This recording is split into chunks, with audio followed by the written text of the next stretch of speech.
Olá, pessoal.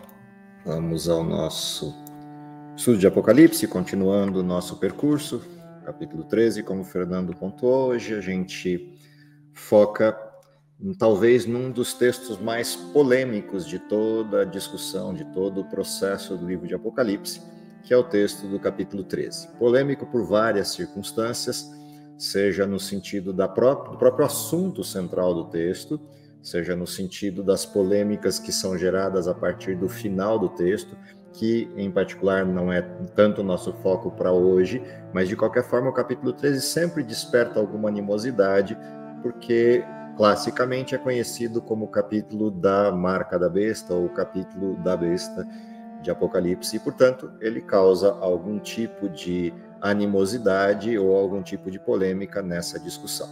Seja por uma coisa ou pela outra, seja pela polêmica em si em torno da marca da besta ou pela própria descrição que o texto faz dessa apresentação, o fato é que esse é um capítulo importante no livro, importante por algumas circunstâncias. Primeiro, porque ele realmente divide o tema do livro. Até o capítulo 12 a gente tem um olhar bastante de retrovisor, um olhar para a história, olhando para trás na história, quando a gente está estudando o livro de Apocalipse, embora em vários desses capítulos a gente tenha descrições de eventos futuros ou de eventos finais.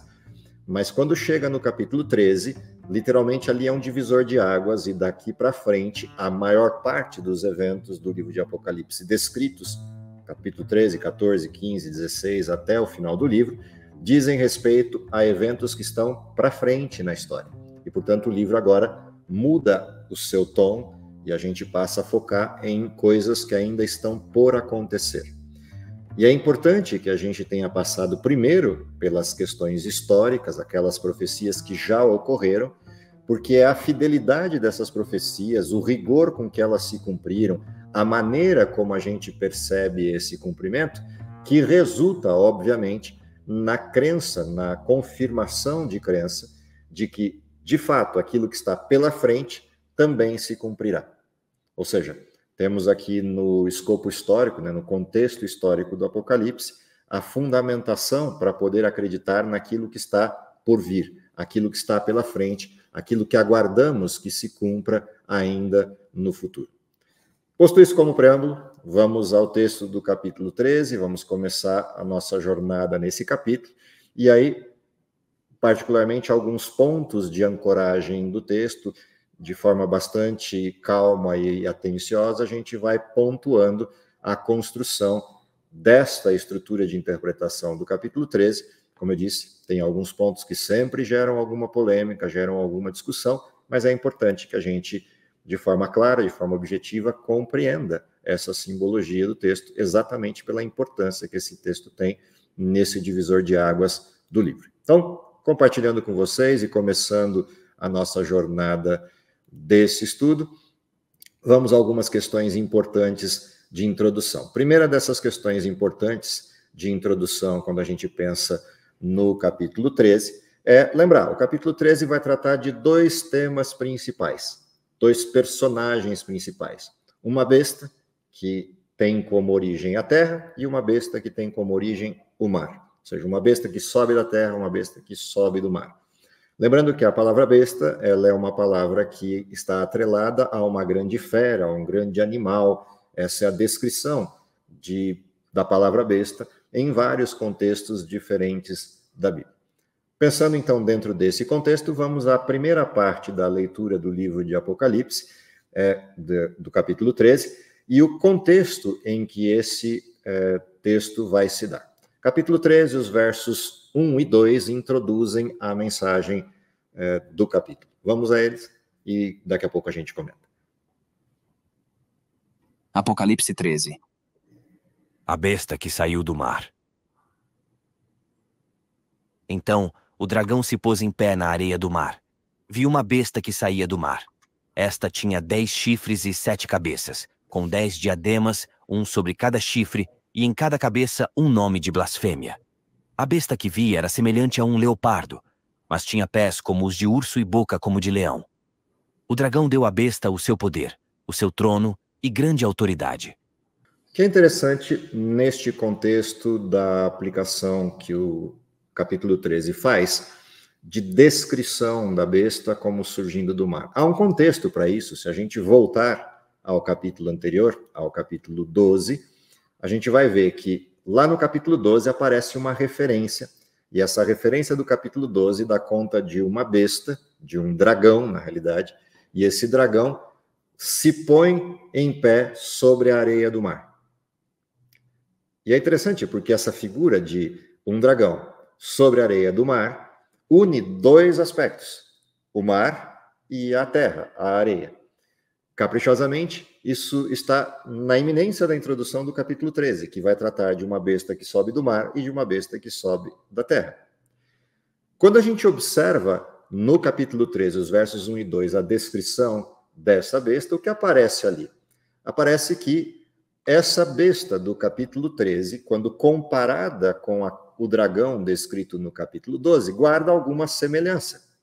Por exemplo, no capítulo 12, quando a gente observa o dragão, ele aparece lá como tendo 10 chifres, é um dragão grande e vermelho, tem 10 chifres, 7 cabeças e sobre as cabeças 7 diademas. Quando a gente olha para a besta que sobe do mar, ela também é apresentada dessa mesma forma. Tem 7 cabeças, tem 10 chifres. Porém, há uma peculiaridade aqui que as diferencia. Se você olhar para o capítulo 12, os diademas estão sobre as cabeças. Se você olhar o capítulo 13, os diademas estão sobre os chifres.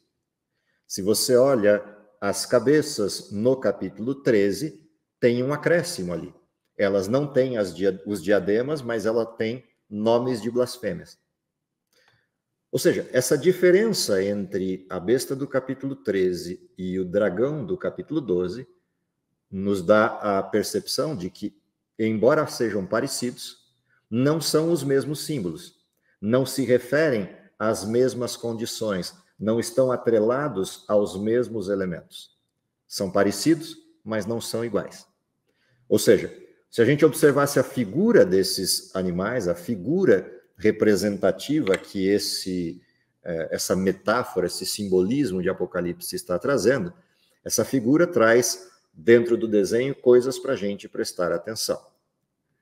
As diferenças pequenas entre esses símbolos suscitam coisas que nos levam à percepção, em primeiro lugar, do que significam esses animais, e segundo, em que tempo estamos. Outra característica que a gente viu também nos versos 1 e 2, na descrição dessa besta que sobe do mar, é o fato de que há uma representação estrutural aqui. O mar, de onde essa besta vem, é uma representação simbólica repetida na Bíblia e no livro de Apocalipse em particular, como simbolismo de povos, multidões, nações, ou seja, lugares com habitação, lugares com pessoas, lugares amplamente povoados. Essa besta, que é uma fera, que aparece ali como vindo do mar, ela também tem uma representação simbólica comum. Animais e bestas, feras, na linguagem simbólica apocalíptica, referenciam poderes e reinos. E a gente já viu isso na descrição lá atrás, que o livro de Daniel trazia de 4 animais, 4 grandes animais, representando poderes que se levantariam na terra. O que é curioso nesta descrição da besta do capítulo 13, aquela que sobe do mar, é que se a gente observar com calma as características que são apresentadas dessa besta, ela guarda na imagem, na referência de imagem deste quadro representado aqui, coisas que estavam no livro de Daniel. Por exemplo, essa besta, embora tenha 7 cabeças, tenha 10 chifres e seja parecida com o dragão do capítulo 12, na ampliação da descrição é dito que ela tem a aparência de leopardo, ou o rosto de um leopardo, com a boca de um leão. As patas são semelhantes ao urso. Ou seja, ela nos faz lembrar do simbolismo que estava lá em Daniel 7. Os animais que estavam presentes em Daniel 7. Ou seja, se recuperássemos o texto de Daniel, lá no texto de Daniel a gente tinha o leão, que simbolizava a Babilônia, tínhamos o leopardo, que simbolizava a Grécia, tínhamos o urso, que simbolizava a Medo-Pérsia, e tínhamos o grande animal terrível e espantoso, que tinha na sua cabeça também 10 chifres, que simbolizava o Império Romano. Ou seja, o que o capítulo 13 está fazendo ao descrever uma besta que sobe do mar é resgatar vários poderes que existiram na Terra. E esses poderes anteriores que existiram na Terra estão classificados, listados no livro de Daniel. Portanto, o capítulo 13 e o capítulo 7 de Daniel estão intimamente conectados um com o outro. Tratam, no caso do capítulo 7 de Daniel, de uma sequência, uma sucessão de reinos que se dariam na Terra, a começar por Babilônia, passando pela Medo-Pérsia, depois pela Grécia e depois pelo Império Romano, finalizando, culminando com a dissolução do Império Romano e o surgimento de 10 reinos, lá em Daniel, representados pelos 10 chifres na cabeça desse quarto animal. Ou seja, o Império Romano seria substituído por 10 povos que reinariam no lugar de Roma e a destruiriam. E quando a gente olha para a história, isso fica muito nítido. São os povos que ocuparam a Europa e destruíram o Império Romano.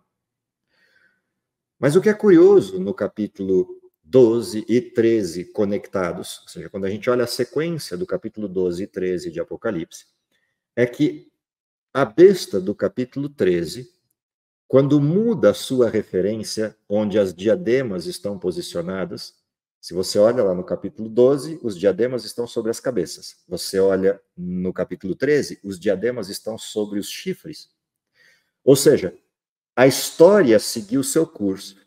Os animais que estão aparecendo aqui na aparência dessa besta não são os que de fato estão reinando. A gente está olhando para a besta no período em que os reinos estão sobre os chifres, ou seja, quem está reinando são aqueles povos que substituíram o povo romano, o Império Romano. Portanto, há um deslocamento temporal interessante de se observar aqui. O que significa que o assunto dessa besta que sobe do mar ocorre no período em que aqueles reinos que compuseram a Europa estão governando. É neste momento, é neste intercurso de povos e nações que surge essa besta. Olha que coisa caprichosa. Se a gente vai ao livro de Daniel, a gente também percebe que surge um poder lá em Daniel, no capítulo 7, um chifre pequeno, entre os 10 chifres que ocupam a cabeça do quarto animal. Então, como contexto, o quarto animal lá em Daniel é Roma, o Império Romano. Os 10 chifres na cabeça daquele quarto animal são os povos que destruíram Roma. Surge entre eles um chifre pequeno, que derruba 3 daqueles 10 reinos que estão governando ali. E esse chifre pequeno cresce grandiosamente e produz palavras de blasfêmia. Você vai ao capítulo 13 de Apocalipse, aparece um animal, uma besta fera, que surge do mar, o lugar onde estão os povos e nações. Num contexto peculiar, em que o reino está estabelecido entre aqueles 10 chifres, que são os que têm os diademas. Ou seja, o período medieval, pós-Império Romano. Essa besta surge exatamente nesse contexto. E, se você observa a descrição, existe sobre essas cabeças nomes de blasfêmia. Exatamente o que acontece com aquele chifre pequeno. Ou seja, no capítulo 13 de Apocalipse, quem produz as blasfêmias é a besta, porque é na sua cabeça que estão as blasfêmias. Mas quem está governando são os chifres. No capítulo 7 de Daniel, quem produz as blasfêmias é um chifre pequeno que surge entre os 10 chifres. Ou seja, aquele chifre pequeno de Daniel 7 é a mesma besta que aparece aqui no capítulo 13 de Apocalipse. É o mesmo poder. E para a gente não ter dúvida de que é o mesmo poder, se a gente continua a leitura, a gente vai perceber que a descrição que vai sendo apresentada dessa besta tem os mesmos elementos temporais de governança do que aquele chifre pequeno que apresentava-se em Daniel, capítulo 7. Uma outra coisa interessante também de observar, o que parece transparecer no capítulo 13 de Apocalipse, é que essa besta que sobe do mar guarda como referência, guarda como apresentação, algo que é a soma de todos esses poderes juntos. Como se as características de todos esses poderes que antecederam essa besta fossem, de alguma forma, aplicadas a ela. E ela agora aparece como detendo todo esse poder. Ou seja, é como se a gente dissesse que todos os poderes presentes no mundo se renderam à autoridade desta besta, que agora surge poderosa no livro de Apocalipse, no capítulo 13, e passa a dominar todos esses poderes em ação. E isso é concordante com o que a gente vê lá em Daniel capítulo 7, quando o chifre pequeno vem e se torna mais robusto do que todos os demais e assume a governança para ele durante um período determinado de tempo. Se a gente observa a sequência da descrição que Apocalipse faz, também é dito aqui que este poder recebe, essa besta que aparece aqui, recebe o poder que é concedido pelo dragão. É o dragão quem lhe confere poder. Ou seja, há uma conexão entre o capítulo 12 e o 13. No capítulo 12, a gente percebeu o dragão, a ação direta de Satanás, tentando destruir o povo de Deus depois da ascensão de Jesus. Diz que o dragão jogou água como um rio atrás da mulher, tentando tragá-la, e a terra protegeu a mulher. Essa é a descrição genérica do capítulo 12. A grande pergunta é, como Satanás fez isso? Por intermédio de quem, ou quem Satanás usou para perseguir a mulher? É o capítulo 13 que começa a descortinar isso, apresentando o poder, que foi aquele que exerceu a ação descrita no capítulo 12. Ou seja, quem de fato foi que perseguiu a mulher, o povo de Deus? Vamos à identificação disso na sequência da leitura, no capítulo 13, os versos de 3 até 10 fecham esse primeiro pacote da descrição da besta que sobe do mar. Vamos à leitura e depois a gente comenta a sequência. Uma das cabeças da besta parecia ter sofrido um ferimento mortal, mas o ferimento mortal foi curado. Toda a terra ficou maravilhada e seguiu a besta. Adoraram o dragão, que tinha dado autoridade à besta, e também adoraram a besta, dizendo: Quem é como a besta? Quem pode guerrear contra ela? A besta foi dada uma boca para falar palavras arrogantes e blasfemas. Foi-lhe dada também autoridade para agir durante 42 meses. Ela abriu a boca para blasfemar contra Deus, para amaldiçoar o seu nome e o seu tabernáculo e os que habitam nos céus. Foi-lhe dado poder para guerrear contra os santos e vencê-los. Foi-lhe dada autoridade sobre toda tribo, povo, língua e nação. Todos os habitantes da terra adorarão a besta. Aqueles que não tiveram seus nomes escritos no livro da vida do Cordeiro, que foi morto desde a criação do mundo. Aquele que tem ouvidos, ouça. Se alguém há de ir para o cativeiro irá. Se alguém há de ser morto à espada haverá de ser. Aqui estão a perseverança e a fidelidade dos santos.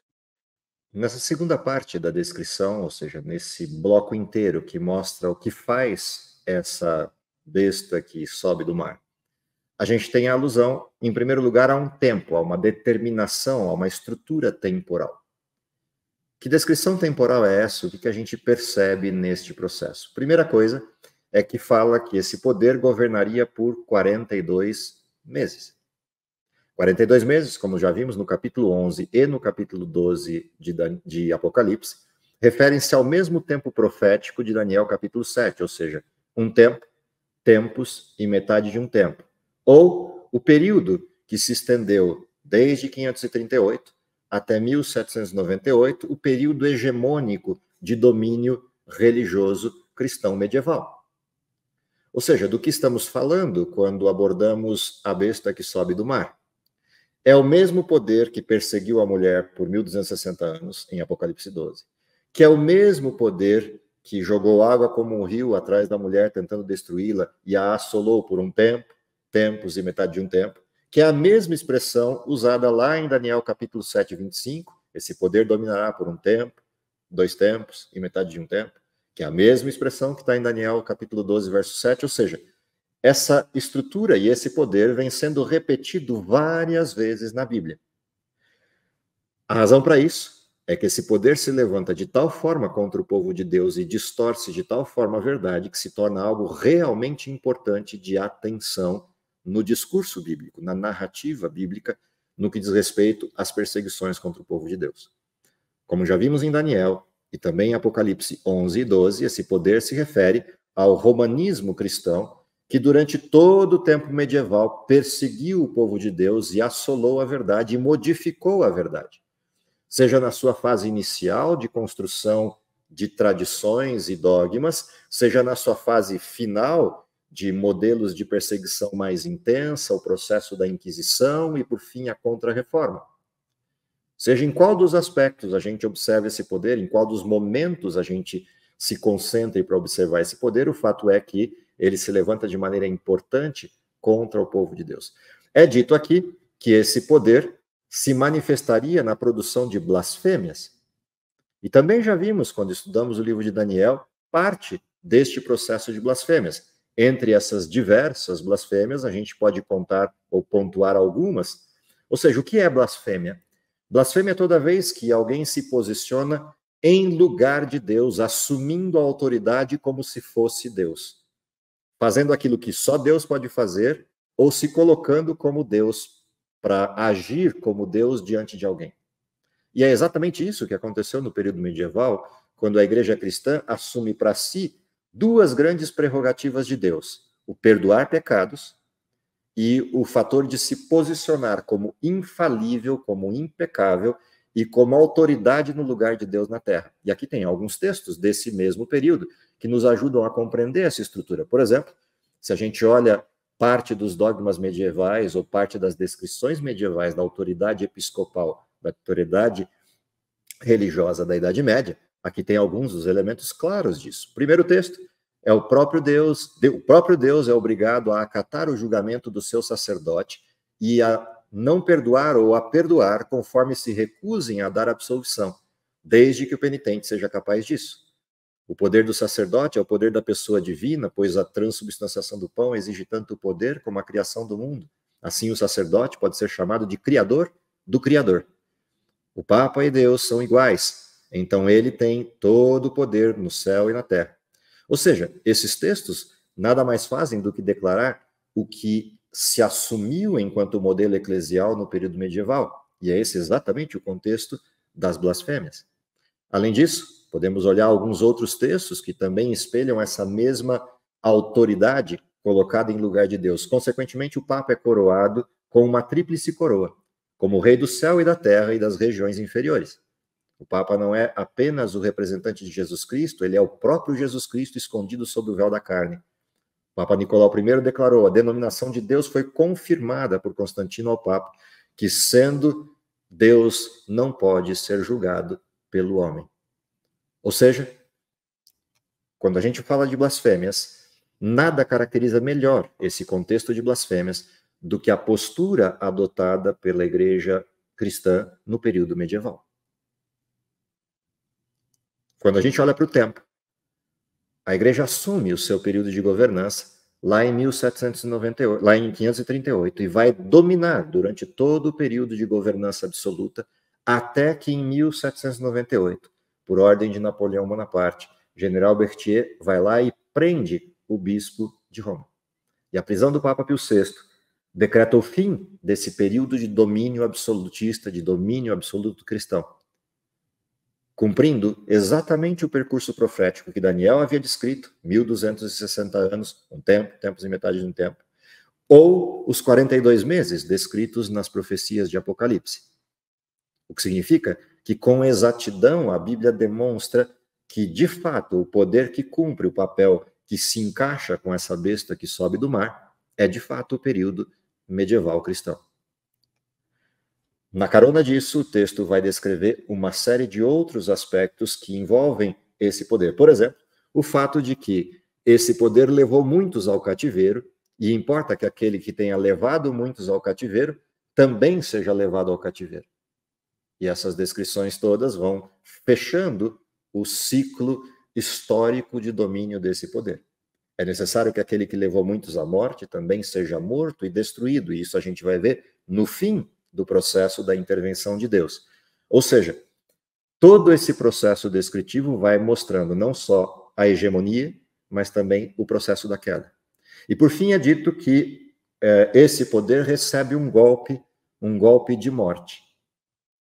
Esse golpe de morte, que aparentemente põe abaixo todo esse domínio, é o que acontece no final do período medieval com a prisão do Papa Pio VI.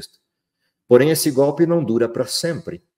A besta é pontuada depois como tendo sido curada. O que significa que, Sim, o golpe foi bastante importante, bastante significativo, retirando a autoridade da igreja e retirando o seu poderio absoluto, mas depois isso é reposto e uma nova fase da história vai começar. Essa nova fase da história que começa é o que descreve a segunda besta, a partir do verso 11 do capítulo 13. Vamos a esse texto e depois a gente volta com os comentários. A besta que saiu da terra. Então, vi outra besta que saía da terra, com 2 chifres como cordeiro, mas que falava como dragão. Quando a gente observa essa primeira apresentação, ou seja, a primeira descrição que é dada a essa besta, o que chama a atenção no verso 11? O que chama a atenção no verso 11, em primeira instância, é o fato de que este poder, essa descrição dada no verso 11, apresenta um animal que é diferente. Esse animal que aparece aqui é um cordeiro. O que um cordeiro representa na figura bíblica? Quando a gente olha a história inteira da Bíblia, o cordeiro é uma representação clara, uma representação direta da estrutura do sacrifício de Cristo. O cordeiro é um simbolismo da pureza do cristianismo, da pureza da fé cristã. Diferentemente da figura de um dragão ou da figura de um animal terrível e espantoso, que já por si só descreve o engano, o cordeiro não. Porém, esse cordeiro guarda uma característica esquisita. Ele é um cordeiro, tem 2 chifres, porém, quando ele fala, o que se ouve é o dragão. Ele fala como o dragão. O que significa que esse cordeiro, ele na realidade mudou a sua condição. Ele deixa de ser uma representação do Cristo, deixa de ser uma representação da estrutura pura do Evangelho e passa a ser uma representação das falsidades promovidas pelo dragão. Bom, se é assim, quem representaria esse cordeiro e o que ele representaria nessa história toda do contexto da estrutura do conflito estabelecido a partir dessas referências das 2 bestas? Bom, vamos ao restante do texto, vamos à leitura do verso 12 até o verso 17 e tentar entender o que de fato esse cordeiro representa na figura do Apocalipse como a segunda besta. Exercia toda a autoridade da primeira besta, em nome dela, e fazia a terra e os seus habitantes adorarem a primeira besta, cujo ferimento mortal havia sido curado. Ela realizava grandes sinais, chegando a fazer descer fogo do céu à terra, à vista dos homens. Ela enganou os habitantes da terra, por causa dos sinais que lhe foi permitido realizar em nome da primeira besta. Ordenou-lhes que fizessem uma imagem em honra à besta, que fora ferida pela espada, mas viveu. Foi-lhe dado poder para dar fôlego à imagem da primeira besta, de modo que ela podia falar e fazer que fossem mortos todos os que se recusassem a adorar a imagem. Também obrigou todos, pequenos e grandes, ricos e pobres, livres e escravos, a receberem certa marca na mão direita ou na testa, para que ninguém pudesse comprar nem vender, a não ser quem tivesse a marca, que é o nome da besta ou o número do seu nome. Ou seja, que características são essas que estão listadas aqui? Há uma série de itens importantes na parametrização dessa segunda besta. O primeiro desses itens é a besta tem aparência de cordeiro, mas fala como dragão. Mas na sequência vem, ela exerce autoridade na frente e a autoridade da primeira besta. Portanto, tanto exerce a autoridade da primeira besta como faz isso à frente dela, na presença dela. Ela opera sinais, até fogo faz descer do céu, seduz aqueles que habitam sobre a terra, promove uma imagem a essa besta, a primeira besta, e dá fôlego a essa imagem. E mais do que isso, convoca todos a adorarem essa primeira besta. São características bastante significativas, porque se a gente lembrar do que aconteceu no período medieval, o período medieval ele é marcado, ele é representado, e tem isso bem claro, como um poder secular fornecendo poder ao estruturante religioso, transformando o estruturante religioso em Estado, ou seja, uma junção, um híbrido de religiosidade e Estado, e agora se estabelece o absolutismo. Se você olha a segunda besta, ela está fazendo exatamente a mesma coisa. O que significa que essa segunda besta ela tem poder para poder fazer isso, com perdão da redundância dos termos. Para conseguir dar poder à primeira besta e estabelecer a primeira besta como autoridade máxima, é necessário que esta besta que sobe da terra seja um poder secular, seja um reino, seja um domínio. Porém, é um reino diferente. Se a gente lembra símbolos de Apocalipse ou símbolos de literatura apocalíptica, quando a gente vê bestas ou animais, a gente está vendo poderes e reinos. O que significa que esse cordeiro, que aparece aqui, é um reino. Do mesmo jeito que cordeiro lá atrás, ou bode lá atrás, ou outras estruturas de representação lá atrás na descrição de Daniel, também representavam reinos. Só que esse reino é diferente do reino manifesto anterior. Quando a gente olha para a besta tem 10 chifres e sobre os chifres tem coroas, tem diademas. Quando a gente olha para este poder que se estabelece aqui, ele não tem coroas, não tem diademas. E é um contraste interessante entre essas duas bestas. O que significa que esse poder não tem as características monárquicas que existiam no poder anterior. É um poder com outras características de governança. Além disso, é um poder que tem as bases no cristianismo puro. Afinal de contas, está representado por um cordeiro. Portanto, não tem a ancoragem ou historicidade do modelo medieval. É um poder que tem as suas bases assestadas no cristianismo puro. Daí a representação do cordeiro. Mas em algum momento ele perdeu essa representatividade e assumiu o fato ou a forma do dragão. E fala como tal. E é por causa disso que ele reativa a primeira besta e lhe confere poder, lhe confere autoridade, ele coloca numa posição diferente e distinta, construindo para ela uma imagem. E essa imagem merece a adoração, merece ser adorada por todos. E ele impõe que toda a terra faça isso. A grande pergunta é: que poder representaria essas peculiaridades todas juntas? A primeira pista está no lugar de onde vem essa besta. Diz que a besta subiu da terra e não do mar. Portanto, em contraste com a besta anterior, esta surge de lugar não habitado, ela vem de um lugar não com todo o poderio e toda a pujança que tinha a Europa, representada pelos 10 chifres no outro contexto. Ela vem de um lugar diferente. Se a gente vai ao capítulo 12 de Apocalipse, diz lá que quando a besta, o dragão, jogou após a mulher água como um rio para destruí-la, a terra engoliu essa água e protegeu a mulher. Se a gente lembrar da história, para onde fugiram as pessoas da Europa? As pessoas da Europa que estavam sendo perseguidas, os cristãos que estavam sendo perseguidos, viram na descoberta de um país novo, de um lugar novo, que promovia liberdade de crença, a possibilidade de se reestabelecer longe das perseguições medievais. E para lá fugiram. Navios foram aportando na região chamada de Nova Inglaterra, a região de Boston, e ali começa a propagação de um mundo bem diferente. De um mundo que promovia e prometia liberdade de fé e prática. E com essas bases surgia o país que se tornaria o país mais poderoso do mundo, América do Norte. Caprichosamente, a representação da terra e a representação do cordeiro apontam para essa direção, em oposição ao ponto onde as nações habitavam, que era a Europa.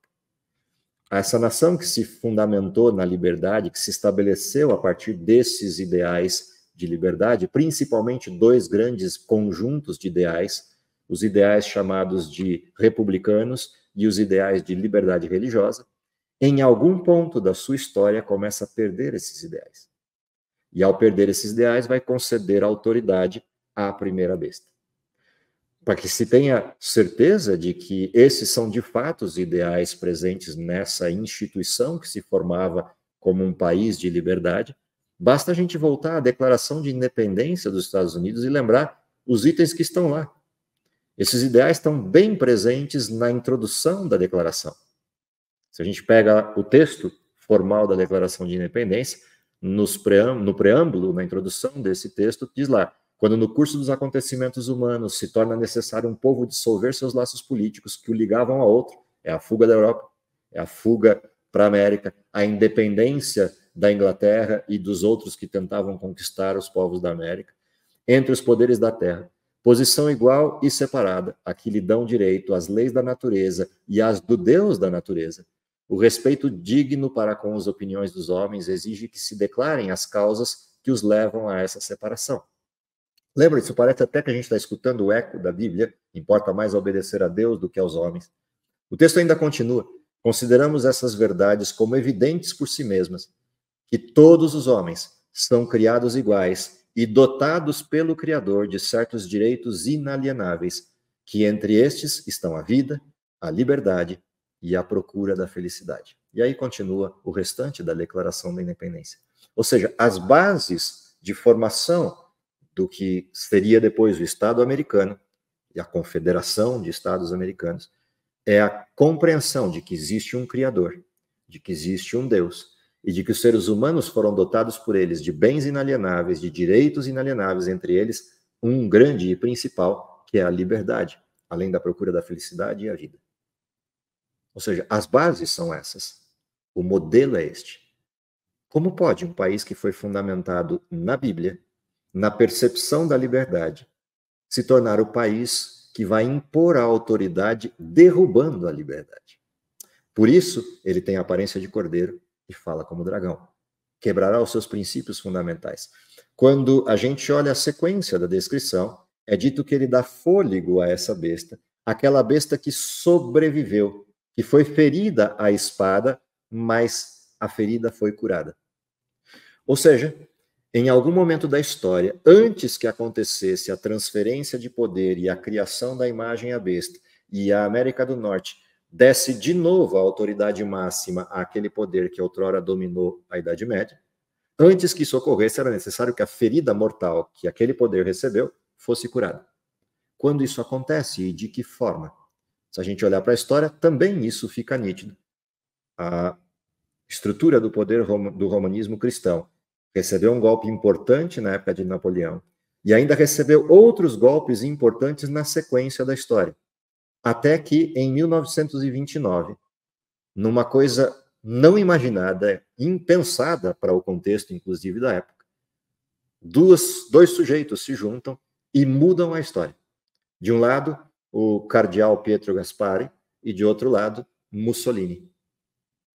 E na Itália se estabelece um pacto reativando o poder do romanismo cristão nas condições primárias, no sentido de possibilidade de retomada das suas posses e estabelecimento do poder de Estado.